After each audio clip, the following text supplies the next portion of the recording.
Hello everyone. Welcome back. I hope everyone is doing amazing in the land of the red, white, and blue. For today's episode, we have a special guest joining us on the show. He is going to talk about his nonprofit and all the work he's doing. Really, I wanted to tie in a new theme into the show about the pro-life movement and how you can do more than just advocating and rallying, and there's much more work to do for the pro-life movement. As a pro-lifer myself, I can learn a lot from our special guest and his nonprofit and all the work they're doing. So today we are dishing out Carne Asada fries, and there's a reason for that. I know everyone's thinking that's kind of random. Well, there's a reason for that. And today's topic is the Dandy Project. Anyway, guys, let's begin. I'm Adriana Murphy, your All-American girl, and today we're cooking with politics.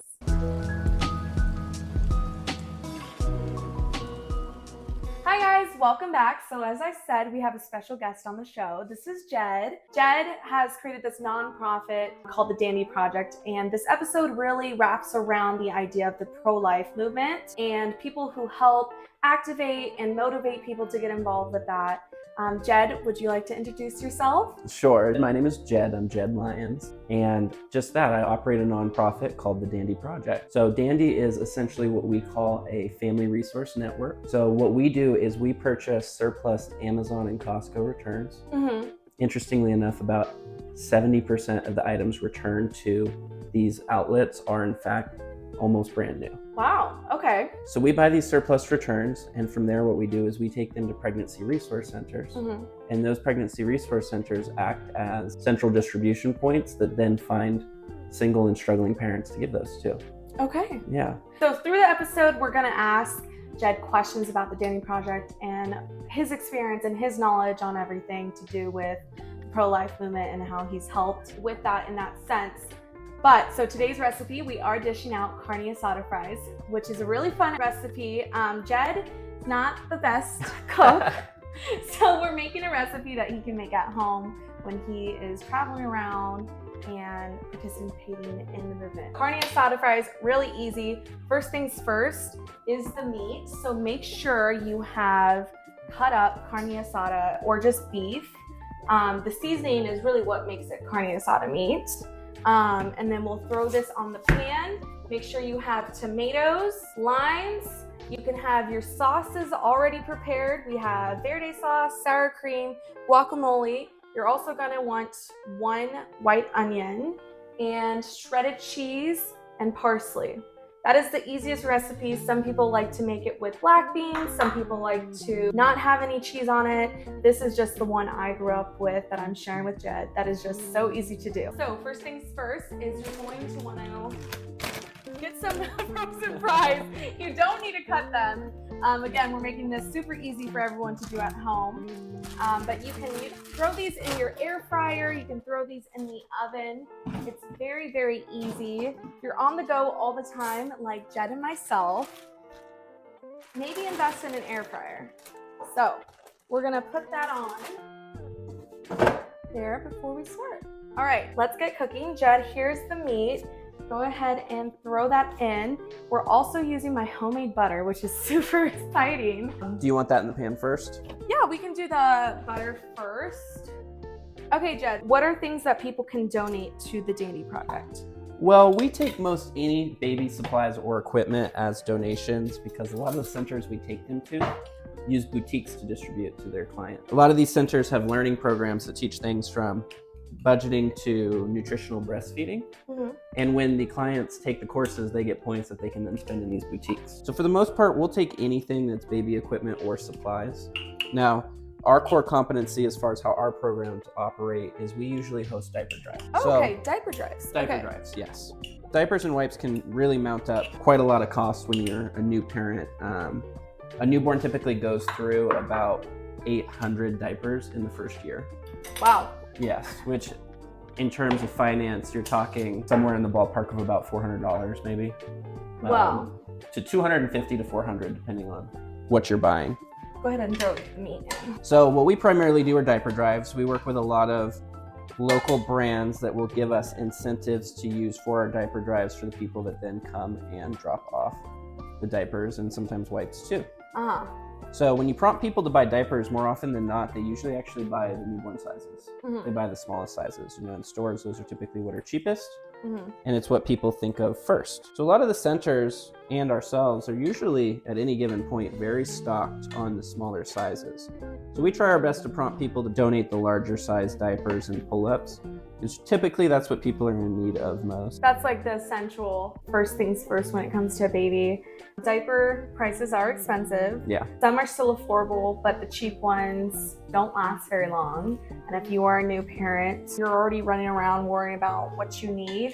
That's right. So, and if you're a parent in need especially, you don't know what you're doing. One of the unfortunate realities is that a lot of the women that are primarily vulnerable to abortion already have a couple children. Sometimes young children that are still in diapers themselves. So if they're coming to get support from a center, they may not necessarily be looking for exclusively support for their child that's on the way. They might also need help with the children that they have already. Okay. So you'll really encounter a lot of clients that have kids that are still in diapers, but that are maybe a year and a half, 2 years old. All right. Okay, guys. So we just put in our carne asada meat. You can just mix it around. It usually takes about 5 minutes for this to cook, but let's get to chopping our 1 onion and our tomatoes. And I have my Paris Hilton knives over here, so go ahead and I'll take that. There you go. Yeah. Should we cut to wash my hands? No, you're good. Okay. So go ahead and start our tomatoes. If you guys don't want your eyes to cry, I have the world's most sensitive eyes, especially when I cook. I have to put this onion in the fridge and then I have to like chill my knives, and that cuts down on like, you know, how onions make you cry and stuff. So Jed, you're cutting this onion for me. But yeah. Note how she didn't bother chilling the knife for me so I can cry. He's got it. He's got it. I believe in him. Okay, so where can people donate to the Dandy Project? Well, if you have supplies to donate, I often encourage people to try to reach out through Instagram if they have it, DMing our Dandy Project AZ account directly. But you can always reach out on the website as well. If you're looking to donate financially, which is really the lifeblood of how we do what we do, also just through the website, dandyproject.org. There's a link on there where you can make financial contributions. Arizona actually has what they call the family tax credit. Okay. So every year you can donate up to $420 as an individual. And if you have a tax obligation, it's reduced dollar for dollar to that amount, $420. Or if you have a surplus coming back to you, if you're receiving a tax return, you're reimbursed dollar for dollar. So it's essentially like you're just lending us $420 for a couple weeks, and then the IRS reimburses you.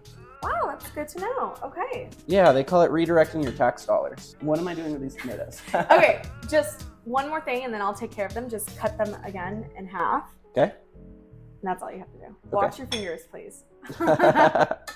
Okay, so people can donate. We've talked about like what you can get returned. I mean, out of just being kind and nice, that's enough. But the tax does help. Okay, so who are these? Let me rephrase that. Where are you donating the items that we get? Yes, yeah, great question. We are getting these items at a fraction of the retail cost. We will get what's a brand new car seat that can retail in excess of, $800 to $900. Most typically a car seat's anywhere from $200 to $400. And in those cases, the ones that are say $300 to $400 will pay as little as $30 to $60 for. So we're really getting these things at a fraction of their retail cost. So once we purchase the items, what we do is we store them in my garage for about a month. Okay. And then once a month, we take a big lap of the state. So with how cheap we get everything, I am confident that as our donor base matures, the scope of our support will be very broad. Okay. We'll be able to support centers and individuals pretty much anywhere. But right now we're focusing on rural pregnancy resource centers. Okay. We call them rural and non-urban centers, those that are serving kind of the smaller corners of our state. There's about 16 of them that serve communities like this. And so the ones that we are currently partnered with are listed on our website under community partners. There's a lot of great women and sometimes men that are working these centers and helping support women. But the ones that we primarily support are in the northeastern corners of our state, kind of central north as well too. So we take a lap from the Gilbert, East Valley area up through Miami Globe, up to Sholo, where we detour into Springerville, head over to Payson, over to Flagstaff, to Prescott, back down to Gilbert. So it's a pretty long journey. It takes all day. Wow. That's all of the state right there. Okay. Yeah, it's central east, up north, back west, back down to Phoenix. Wow. So we're not currently in the southern portions of our state yet, but we hope to be in the near future. You go into like a rural pregnancy center, like I know you said that's like in not the most common areas, but how in need are those pregnancy centers compared to urban pregnancy centers that are in the city? Well, being in a rural environment brings a lot of its own unique challenges that a metro center might not necessarily encounter. You know, in the nonprofit community, regardless of what your charitable cause is, things often operate from a kind of barter trade economy. And the resources within your community are not nearly as plentiful of that when you are in a more densely populated area. With that in mind, usually the challenges that you're encountering with these people is typically employment. So it's very hard to find jobs without leaving where they grew up and where they were born. And it's not always easy to leave where you grew up and where you were born when your parents are still there. Yeah. Your family's still there. What you know as your support system is exclusively in this small community. When a woman gets pregnant and it's unexpected, these centers are incredibly valuable to them because they're able to essentially get free healthcare from them, ultrasounds, exams, pretty much everything that Planned Parenthood offers with the exception of the actual abortions. So, and every client has its own unique set of challenges. Income is definitely the most common one. I would say, I remember in my time at the Flagstaff Center, it was not uncommon to see people that had kids that were growing out of the car seats that they had from their infancy and were unable to purchase a toddler seat, a forward-facing seat to accommodate their older child. So, I don't know, every center has different clients with their own unique challenges. It all just varies on who's coming through the doors. Well, so off of what you just said, not only can you donate diapers and toys, older kid car seats, so past toddler age, car seats go up to 8, correct? Yeah, so unfortunately we can't take used car seats. Oh, you cannot take used car seats? No, there's just really not a good means of verifying that the seats have not been in an accident or just like certifying their overall integrability, if that's even a word. It is now. It is now. Well, you know what I mean. But that's why with the seats that we purchase, they are technically returns, but they've never been opened. So unfortunately, can't take used car seats. Brand new ones are A-okay. Do not donate used car seats. Okay, that's a new one. I didn't know that one because I was just going to say I can just give you my niece and nephew's car seat. But okay. Yeah, unfortunately, no. You can donate new ones, so if you guys want to go out and buy new ones, that's okay, right? As long as it's in the packaging? Yeah. Okay. As long as it's in the packaging. I would encourage you to make a financial contribution instead, because we can then use our vendor to buy at the surplus rates that I mentioned. But we'll never say no to a car seat. It's by far the most common need in these communities that we serve. Okay. So in Arizona, you actually can't leave the hospital unless you have a car seat. So we work with the Department of Child Safety, who anytime a woman has a child but does not have the means of buying a car seat and she has just given birth and is in the hospital, they can call us and we'll set them up with the car seat. Wow. Yeah. Wow. Not a super common issue. It only happens there's not a lot of data on it, but anecdotally, talking to the case agents, it only happens about half a dozen times a year. Well, thank you guys for participating in that. That's new knowledge to me and to our viewers. I'm sure most people didn't know that. Okay, guys, so we are going to take a break and come back. Jed is chopping the onions still. He is actually pretty much done. That's enough onion in my opinion. Perfect. But the meat is done and we're still waiting on the fries, about 5 more minutes for the fries. I like mine crispy, so I like to leave them in there for like 10 to 12 minutes. We're gonna come back and continue our conversation and then plate our food. All right, guys, see you in a second. All right, guys, so we are back. We're pretty much done. We have our French fries right out of the oven, out of our handy dandy little power cooker over here. And Jed is ready to go. He is so hungry. Ready. So you want your base to be fries, and then you'll just power through the carne asada meat, and then you can top that with cheese and the vegetables and sour cream, Verde sauce, and guacamole if you want, Jed. And then I also have lime over here. But as we're playing this, I wanted Jed to talk about this tour that he has going through Arizona right now. Well, in the second week of May, we have 3 really incredible pro-life activists that are coming into town to do a speaking tour with us. So on May 7th, May 9th, and May 11th, we have events in Scottsdale, Tucson, and Mesa, where we'll get to hear from 3 really wonderful pro-life activists. It's a free event. If you go into our website, dandyproject.org, you'll find at the very bottom of the homepage a link to register for the event. Again, these are happening the second week of May, and all the details for each event are there on the website. Okay, sounds great. And I heard the Scottsdale one is supposed to be the best one.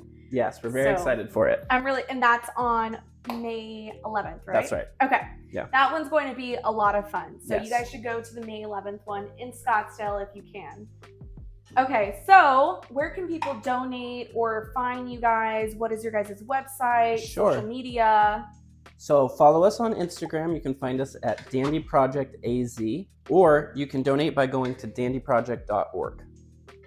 All right, and you guys have an Instagram. That's right. Great news. We're on Twitter as well, but you can find all of that on the website. Okay, fun. Okay, how are you doing yours? Oh, cheese on top kind of guy. Okay. Oh yeah. Okay. See, this is just an easy thing to do. It didn't take that long. It just is an easy thing to do if you're on the go and you're like, the whole family wants something. Why not carne asada fries? Okay. I'm just gonna top mine off with some lime first. Do you want some lime? Please. Well, I'm very excited for Jed's events for the Danny Project tour that is going on in May. Everyone should go and check it out. Do you have the guacamole? I do. Perfect. Here is a fork for your plate. Some sour cream. I love sour cream. Jed does not, but that's okay. That's why I was like, let's plate our own because I want to see how you do it. Okay, are you ready? Yes. Oh, he already... Okay, pick up your plate and we'll show the camera. He already got into his. This is our homemade carne asada fries. They're so easy to do. So, final taste test. Let's do this. So easy, right? Very easy. And you can make them any way you want. You topped yours a little different than me, and they both came out great. Good, right? Okay, guys, I want to thank you again for joining us for this episode. Thank you, Jed, so much for coming out and doing this episode with us. Again, guys, it's important to get involved with the pro-life movement. And if you're not sure, like, if you want to go be an activist or maybe show up to a different event, getting involved with pregnancy centers and donating is also a really great way to get involved. Thank you, Jed, for everything you do. And I'll be personally donating as well. And if there are more events, I would love to let more people know about that and to have you come back on the show in the future. Well, thank you so much for having me. Okay. All right, guys. See you next time. Thank you so much. If you guys want to see more videos like this, please like, comment, and subscribe. I'm Adriana Murphy, your All-American Girl, and this is Cooking with Politics. Bye, guys.